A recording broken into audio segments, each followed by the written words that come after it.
Hey, what's happening, guys? Creativedwill here, your everyday creative dad. Welcome to the channel, and thank you for tuning in. Man, I'm super excited. I finally had an opportunity to drop a video on this channel, giving my thoughts on the Kontrol S-49 or Kontrol S-MK3. I got the 49 key. Shouts out to Native Instruments for sending this out to me early. What we're gonna do in today's video, we're just gonna talk about my thoughts on it, who I think this is for, and if you should upgrade if you got the MK2. Is this worth upgrading for you?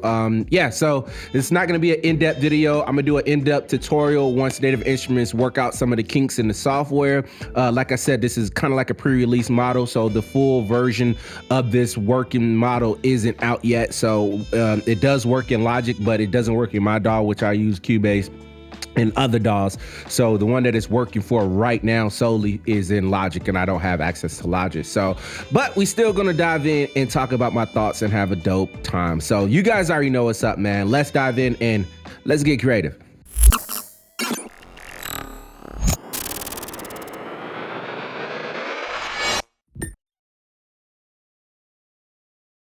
All right, you guys, so here it is. I got the S-49 version. This comes in the S-49, you got the 61, and then you got the 88 key, which is hammered action. So I'm experiencing a little bit of ghosting on this model. Like I said, this is a pre-release model, it's not the full version.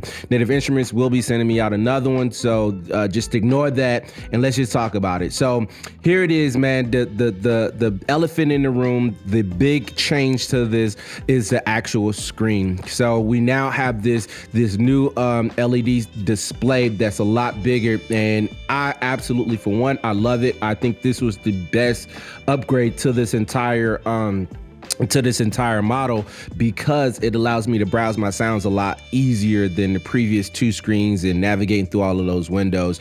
So another thing is Native Instruments has updated their knobs. They added like this aluminum metal material to it, so it feels a lot more premium than the MK2. The same thing with this jog wheel over here, and the touch and mod wheel has that same metal feel.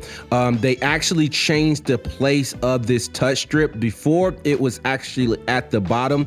They moved it up to the top because a lot of people was hitting that, and I think that was a dope, actual really smart move, because now this thing seems more functional.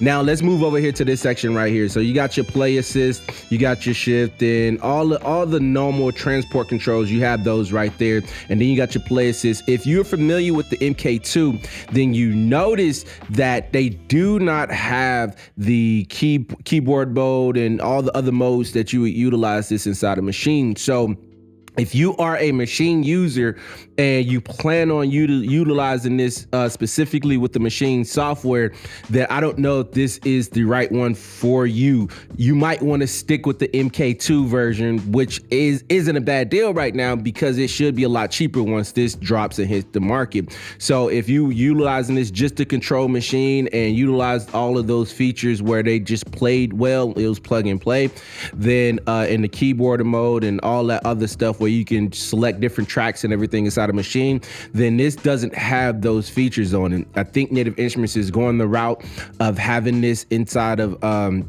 it's like a MIDI controller for pretty much any DAW that controls all of your Native Instrument sounds. And I personally, this is my personal opinion, don't chop my head off in the comment section, don't say I'm a Native Instruments fanboy and none of that. I think that was a smart move.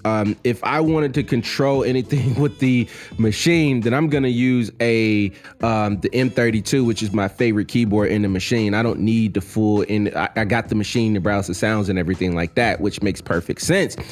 Now, if you are somebody that are working in other DAWs, then this thing is amazing. I love this keyboard. I'm transitioning over to start producing in other DAWs like Cubase, Studio One, Big Wig, just because I'm working for Sweetwater. So this keyboard allows me to have all of my sounds and that machine feel and workflow that I'm used to. I can have that right inside of any DAW. So it's just literally like, as long as I got my sounds loaded up on a hard drive or anything like that, then I just plug that hard drive in and I can switch from FL Studio to Cubase to Big Wig to Studio One to Ableton, whatever DAW that you're thinking about using. This keyboard is like the access for all your native instrument sounds. If you have bought any complete bundle, then this thing is for you.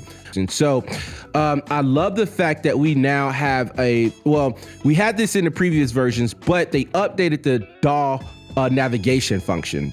So now I can actually select, if you see on Cubase, I'm moving and I'm selecting the different instruments. So now what's super cool about that is I can control the volume, mute, and anything in my session, I can control it. Now, a lot of people don't know this, but if you are somebody that likes to map different parameters to Midi, then you hit Shift and you hit Midi right here, and now you have the ability to map all of these different CC values to whatever you want to do in your DAW. And I got a few of them mapped inside a machine, or not machine, but inside of Cubase to do whatever I need to do. I just can't wait till they come out with the actual controller so I can rename all these different things. Another big update is that Native Instruments is announcing NKS2, which is Native Control Standard.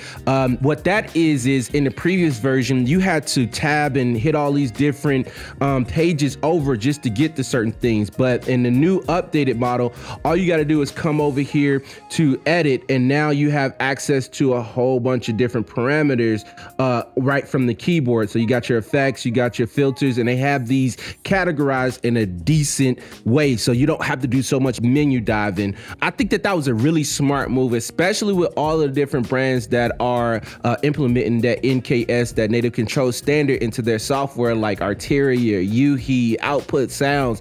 These are all companies that I utilize a lot, and being able to literally browse their entire libraries from, especially Arteria, and browse their entire libraries right from the hardware itself is, man, it is amazing. And then I can map my different CC functions to control my DAW. So I only have to open one instance of complete control inside of Cubase. I cannot wait for them to get this thing up to par in regards to the integration, because I'm gonna show you guys my workflow, and I think this is a dope workflow for me.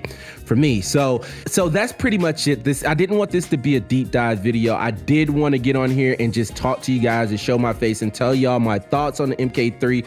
I personally rock with this. It works in my workflow. You have to decide if this is something that you want to add to your workflow. Like, if you are a machine exclusive user, then I don't think that this keyboard might not be the best fit for you. I think you should stick with the MK2. I think you should either upgrade if you have the older version, then upgrade to the MK2. If you got the M32 and you wanted to upgrade you were waiting to upgrade to this, then I would upgrade to the MK2 version of this keyboard versus the MK3 if you are solely a machine user.